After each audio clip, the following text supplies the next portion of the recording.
Hello and welcome to the final episode of AI in Recruitment, at least for 2024. My name is Jasper Spanjaart, and with me as always is my wonderful co-host Martijn Hemminga, aka Martin Hemingway, aka I don't know if you've got any more nicknames.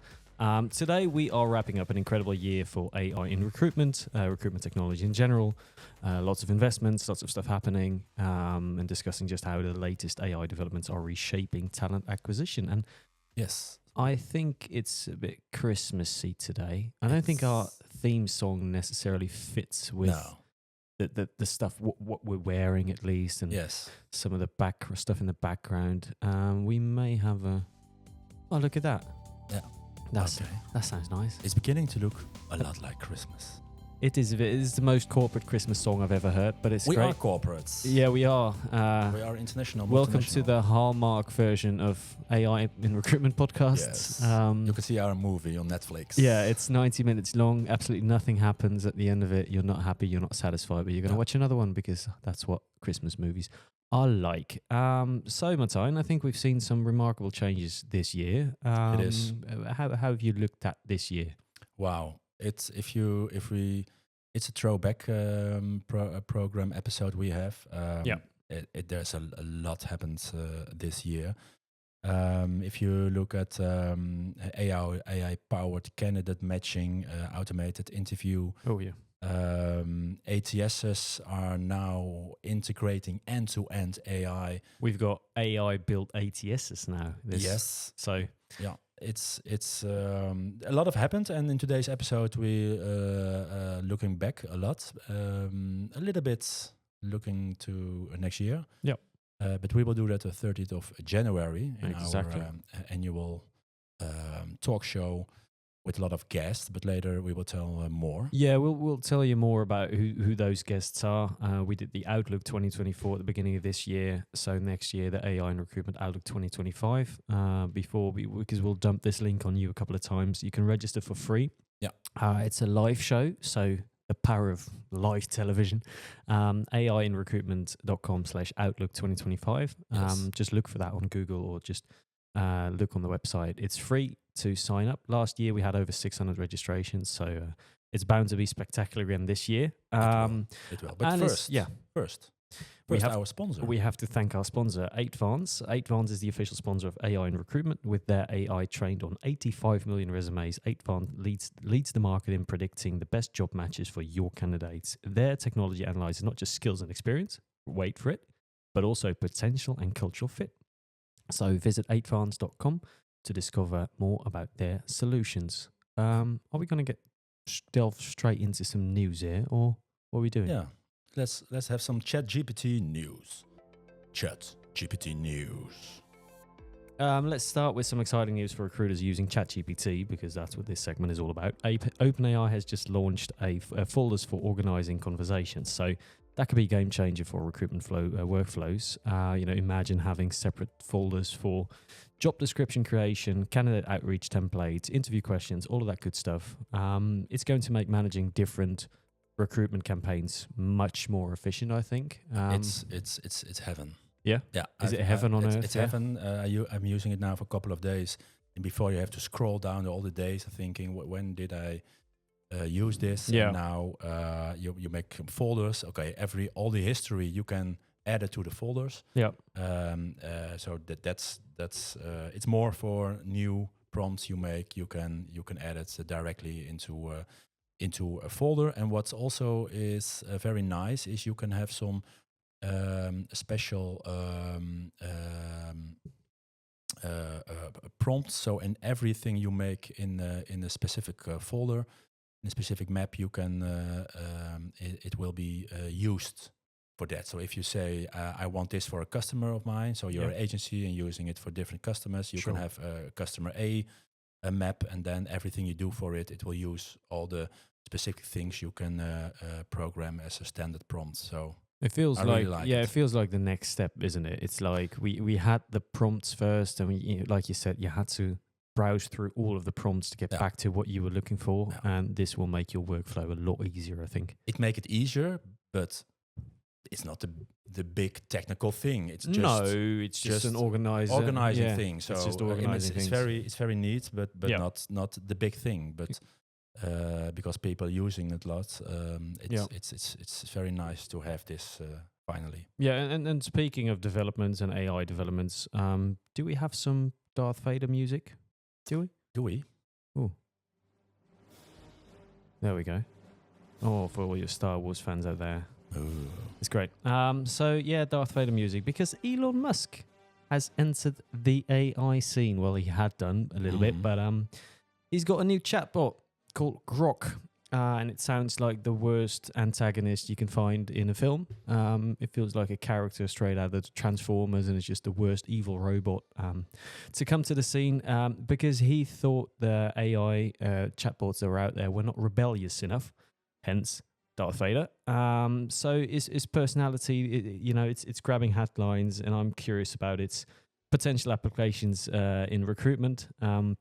Could a different approach to AI personality perhaps help create more engaging candidate interactions, for example? I don't know. I don't know. Well, we're off Twitter, X, so Yes. I think that says something about how we feel about Elon Musk, at least. But yeah, it's... I don't even know what to make of it. Have you tried Grok or not? No, I don't know what happens if I make an account on it. I did. My I made data. an account with one of my spare emails. And it's just very weird.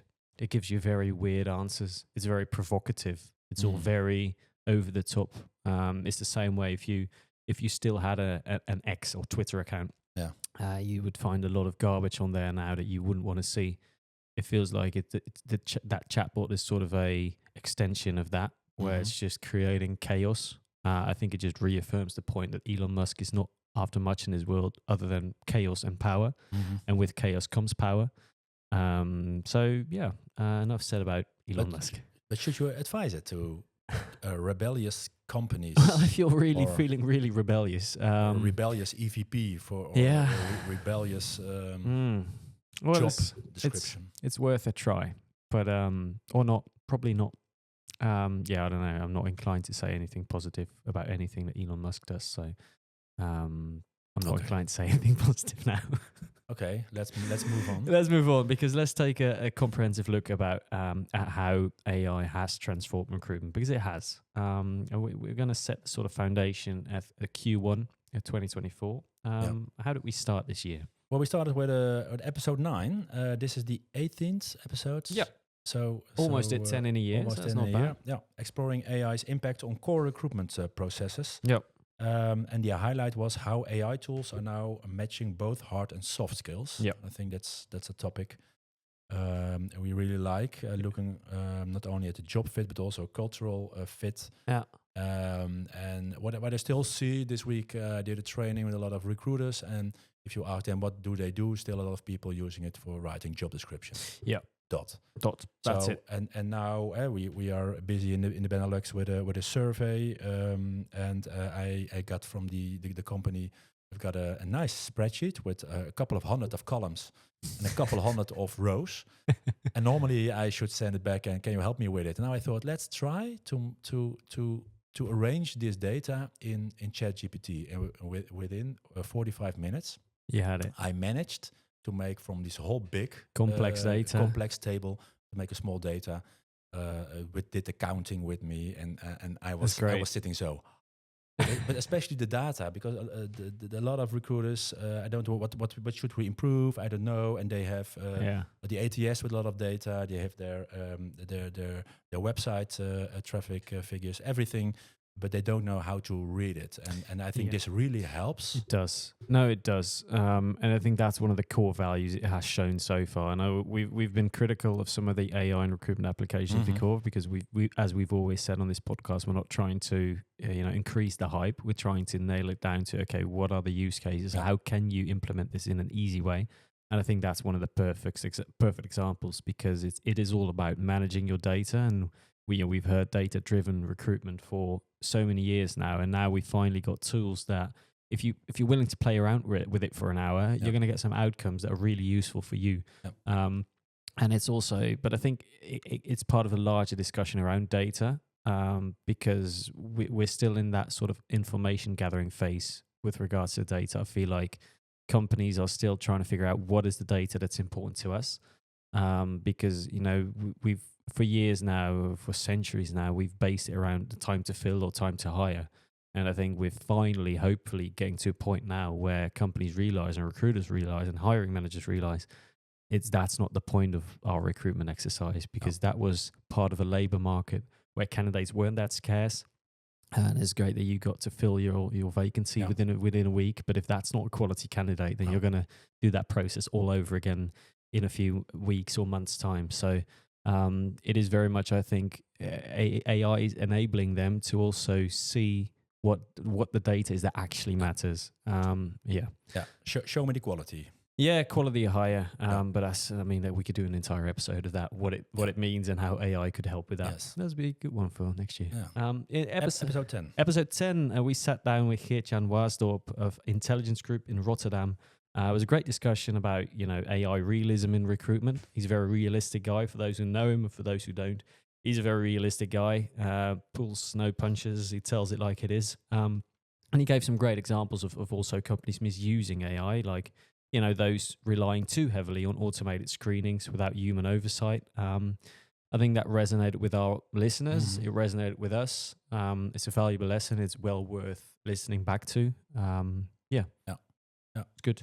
So then we got the second quarter, and then I was for 2 months. I was out of the office, out of the running. Out of the running. Yeah. So you went on your own to Rotterdam. I did again. It looked like we only go to Rotterdam. That's not the point. It's not the case, no. And you spoke with His Royalness Gordon Lokenberg. Yeah, I did. And his concept of AI as a digital assistant really changed some perspectives. I think it really changed mine, and he had some great just overall stories on how to really use it. Because as we've alluded to before, it's very easy to dive into these conversations and for it to be very abstract. His use case was very practical, and I think his goal with using AI became quite practical. He's the type of guy who's not going to, again, pull any punches and say, well, I would rather be on a beach while the sourcing work is done automatically. He really demonstrated how AI can handle routine tasks like those initial screenings, interview scheduling, stuff like that. And that can free recruiters from strategic work. I think that's something we've heard continuously throughout this year. But, how he said it and the way he said it really, I think, made a good impact. Yeah, it is. And then it's again data, the episode 12. AI in recruitment, the good and the biased and the ugly data. Yeah. Bias, something we talk a lot about. If you look to AI, but especially every human person has bias. Of course. But a lot of people, also recruiters, say, yeah, it is biased, and yes, or you are also biased, and you also have a job. So so it's one of the funniest counterpoints, isn't it? Yeah. Where we go, well, that machine is biased. Well, yeah, everyone like you said, everyone is. Yeah. Everyone's biased. Like it's so. And I remember having a discussion. Guys studied journalism, and I had the discussion with a teacher of mine who vehemently said, okay, you need to be objective. And I could be, okay, but what does that mean? Because I can try to see two sides, but I was raised in a certain way. I was brought up in a certain city, brought up in a certain country. That is going to create a perspective on the world. You cannot disable a perspective on the world. So the same applies to recruitment. You cannot disable everything you know before the moment you're about to hire someone. Yeah. So, and I know that bias is something that we're going to continue to talk about because it is important to talk about, especially with the legislation that's upcoming, of course. It's really going to kick off in 2025, I think. We're going to keep talking about that, but it's so good to be self-aware and to know that everyone's biased. And it's not, it comes across as a really bad word, right? Oh, you're biased. Yeah.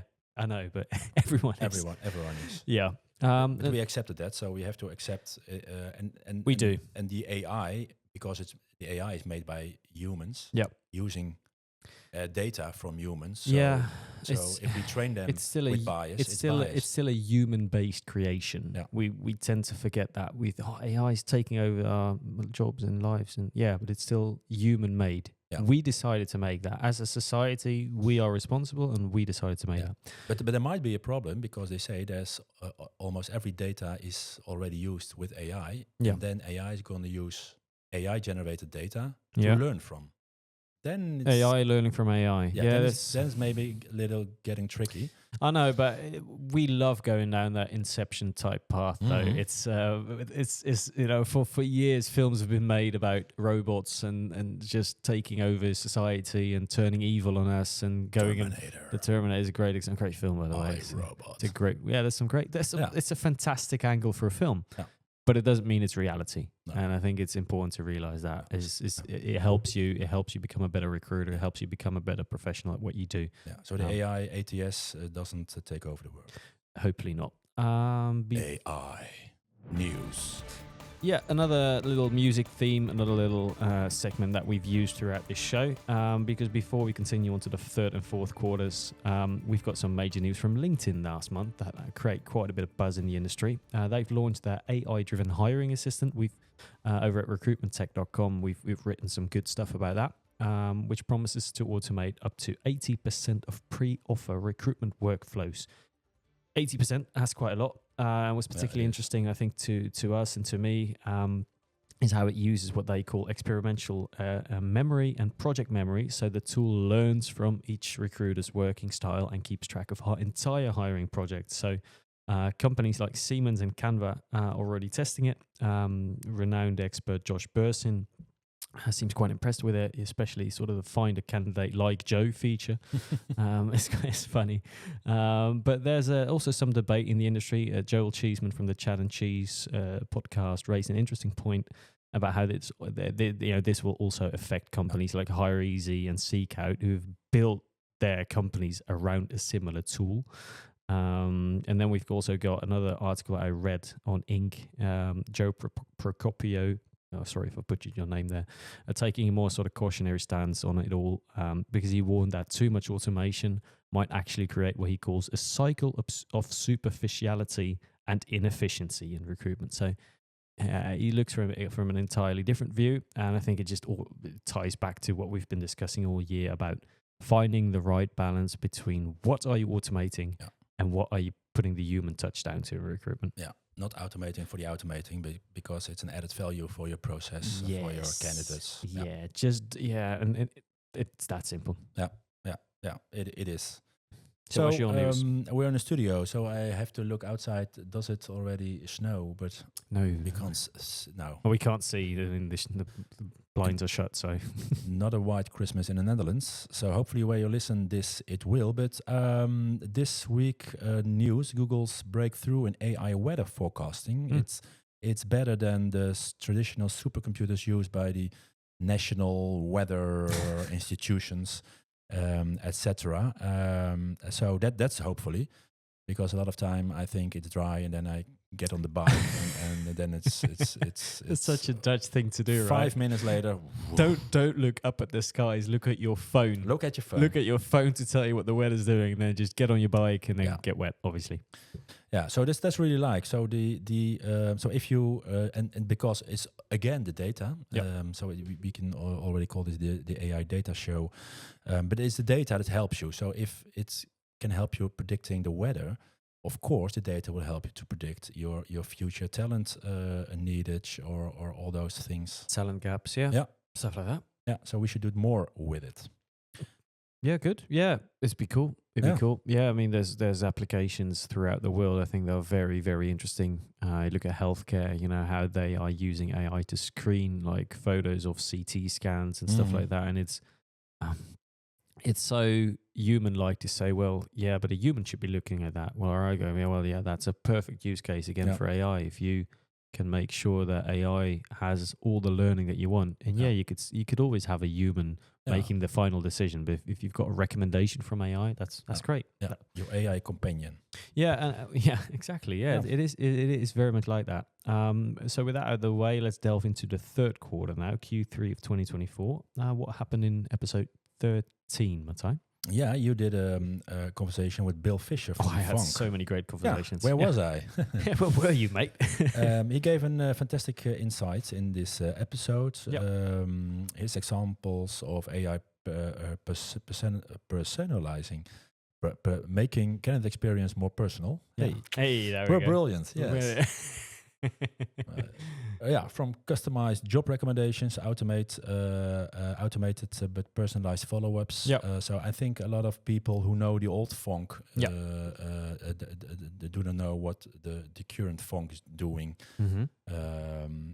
So I really liked this episode. You did it because I was still out there running. I really liked this one. No, it was a good episode, and Bill is a very, very interesting character. Particularly like the way he talked about classical music. We had that in common, our interest for classical music. So I think it wasn't part of the episode, but we had about 15 minutes talking about all the different composers that we liked. Anyway, that aside, it was good. It's a good listen. I've learned something from you. Yeah. Classical music, mate, it's the best. Football, NFL. Sports and music and various interests. Too many interests if you ask my girlfriend. Anyway, episode 14 then, and we dive deep into the newer AI models because we've talked a lot about what used to be Google Bard, now Google Gemini. We talked about ChatGPT obviously extensively.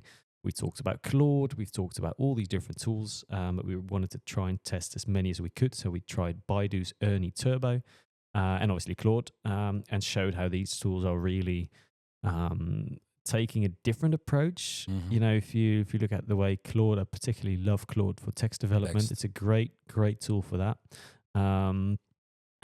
For me, for example, if we're going to do a bit of a analysis, Google Gemini is awful. I can't get any right output out of Google Gemini. It's so weird because when we started this show, those for me it felt like ChatGPT versus Google Gemini. We did an episode revolving around that, and for me it feels like it was called Bard. It was called Bard at that point, and now it's Gemini. But they've changed the title of it, but it is not improved. It's not great. I don't know if you've tried it lately, but it's anything you want out of it, it doesn't do what you want it to do. So for me, they've absolutely missed the boat. I don't know what's happened there with the AI development, but feels like it's gone backwards. But yeah, it's a good listen because we really tried. Well, we naturally think it's a good listen because we did the episode. But there was some good practical applications again there. What I saw was just the Gemini 2 movie. 1 week or 2 weeks ago, with also the live video. Using your video camera, showing something live, and then he or she or it will tell you a lot of things about what you're seeing. Okay. Have they gone just a different route? ChatGPT has also the because last time I had a video, not a picture upload, also a live video icon in my app, but now it's disappeared. So I don't know if it was a beta or but now probably But you also. I think it's good, and what you will see is that all those different large language models will have their own specialty. And I'm still using now. I've just registered for the Microsoft 365 Copilot. So when I'm using Word or Excel, it's all integrated. It's probably I'm not good in Excel because it didn't get it work. The table I just talked about, I first tried it in Excel. Yeah. Couldn't get it to work. No, and then I went to ChatGPT, and then within 45 minutes I cracked the code. Yeah. So, but it's easy. So you want to have all those AI in your workflow. So no standalone copy paste from ChatGPT or from Claude or Perplexity to another tool. Yep. And you want to have it end to end in your solution. So that's something. More and more ATSs will have. So on to Q4. Call Q4. That's this quarter. We had live in our studio Laurens Walling from Advance. Really opened our eyes in this episode about his insights on AI-driven skill development. Yep. And if I look at Laurens, because he's very enthusiastic always, I have to put the sound, the speed of the... Because wow, he can tell twice as much as I do in 1 minute. He does a great job of that. Wow. Yeah. So he's an evangelist also. So that's perfect. And the idea of using AI to create personalized learning path for candidates in transforming how we think about talent development. And I also really like that. And also for onboarding, it will be it's perfect. And when I get into the data, The statistics. it was the most listened episode. Most listened to from this year. episode. Yeah. Well, on that bombshell, we should probably give him some more airtime then, because here is Laurens Welling with his latest audio column for AI in recruitment. In my opinion, after a year of AI innovations in recruitment, we've seen numerous incremental improvements, targeted solutions that address specific challenges without fundamentally transforming the process. Two concepts, however, stand out as having the potential to create a real shift: candidate recycling and career pathing. Candidate recycling ensures that there is no candidate overlooked after a single application. By securely and ethically retaining anonymized data, AI can match profiles with new opportunities over time, maximizing the potential of every applicant while respecting data privacy and compliance standards. Career pathing takes this farther, helping individuals visualize their next career steps, both within and beyond an organization. AI identifies the skills needed for their goals and uncover opportunities that break free from traditional boundaries, all while ensuring data is handled responsibly and transparently.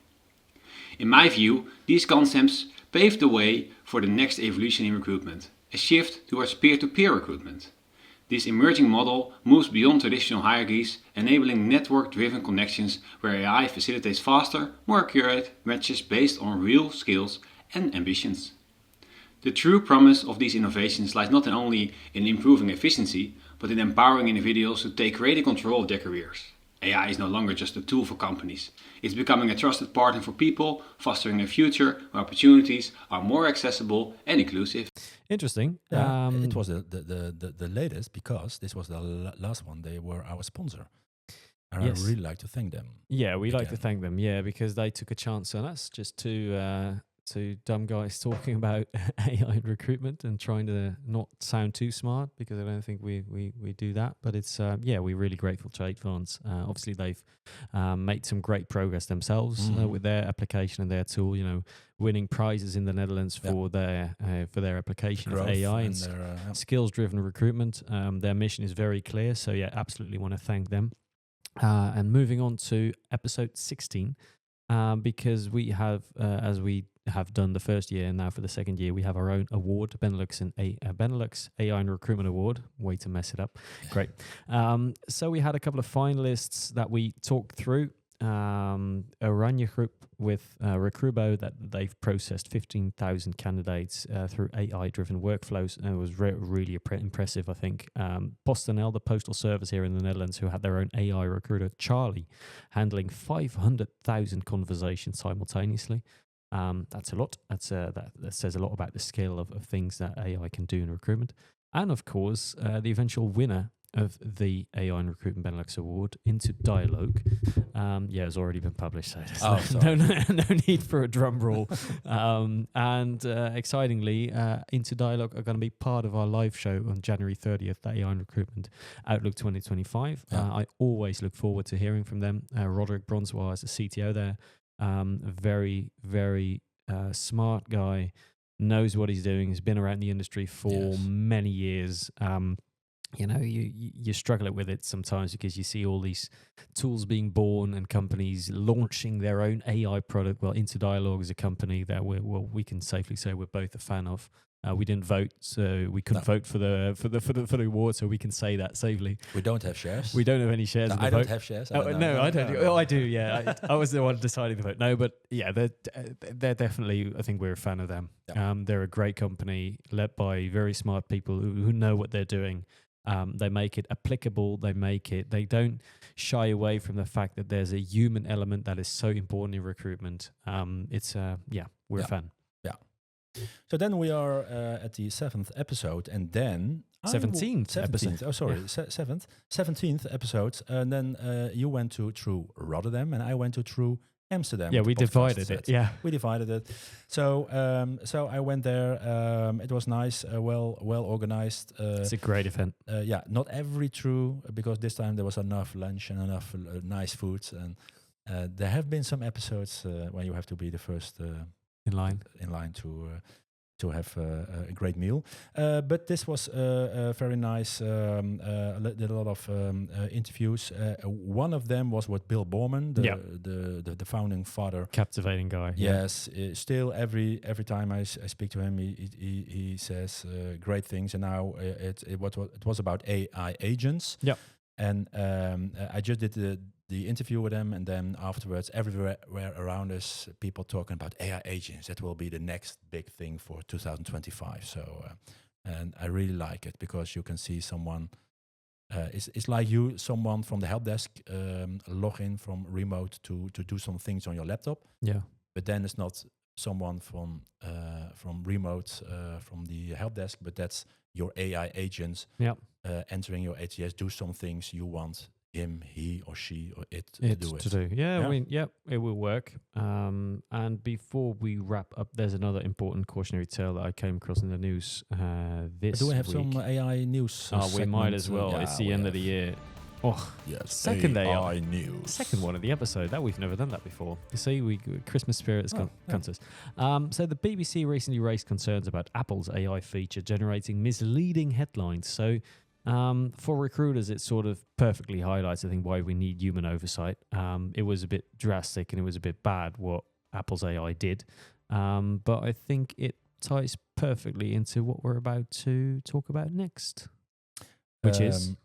Sorry, I was sleeping. No, I was mixing the camera, so I can put us more close, or perfect to make more a total shot of us.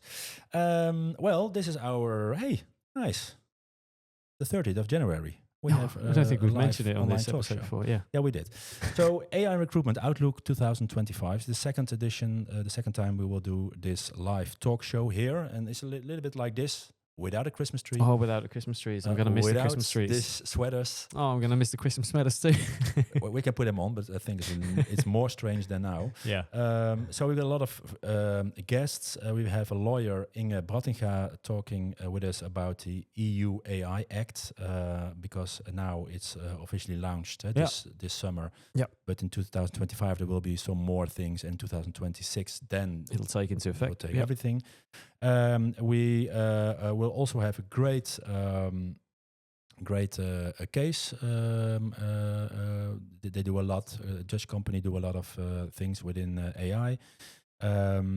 You have arranged some smart people. Yeah. I'm in the smart people business. You're more in the smart people business. I'm in the smart people business. Martijn is more of the commercial guru. Well, yeah, we've tried and reached out to the European Commission again because we were lucky enough to interview Brando Benifei, a beautiful name, very smart Italian guy, who told us he's one of the key. What is his title actually? Co-rapporteurs, that's it, of the AI Act. So we've tried and reached to them again, but we can't say confirmed for sure yet, but there's a good chance. There will also be an interview with Professor Doktor Markus Langer from the University in Freiburg, Germany, who's a very interesting guy. He's cited by Roderick Bronzois of Interdialogue in pretty much every presentation he does because he is one of the smartest guys, researchers in this field. And also my good friend Chad Sowash from the Chad and Cheese podcast, who will also provide his views on both the US and European markets. And if you haven't seen thesessions.ai, just go to that browser, go to there, join Chad and his companion Joel for a mini-series that cuts past the hype to focus on what real people are doing, the real work to shake up how we hire. It's a great show, but what also is a great show is AI In Recruitment Outlook 2025. Guys, you can register for free, ai-in-recruitment.com/Outlook 2025. And also for companies looking to showcase their AI recruitment solutions or thought leadership. We had over 600 registrations last year, so it's a great platform for that. Yeah, it is. And not only our live talk show is a great platform, but I think also our monthly AI in Recruitment podcast. This year we had Advanced as our sponsor, and if you want to have also some great media reach, thought leadership, and also want to be a guest in our talk show or maybe a customer review, please reach out, download the media kit from recruitmenttechnetwork.com. Yeah, it's been emotional. right? See, we're already coughing. I'm coughing. It's been an emotional, yeah. Oh God. It's the end of the year. It's the end of the year. It was quite a year. It was. And, it really was. People are discussing, will it be more like this next year, or will it be less? Well, we don't know. We in our next end of the year show in 2025, we will know more. Who knows? Yeah, and I think that's what's so impressive, and that's what's so interesting about this field of work, is that with AI and with the application in recruitment, in particular HR recruitment, you just don't know where it's going to go. No, we have absolutely no idea what we're going to be talking about next year. So in that bombshell, thank you all for being part of this journey. Don't forget to subscribe and leave us a good review. If you want to leave bad reviews, don't. If you want to leave good reviews, Jasper, please do. If you want to do bad reviews, send them to me and I'll make sure they will never see the light of day. We'll see you again next year with more insights on AI in recruitment. Bye-bye and have a nice holidays. Yes.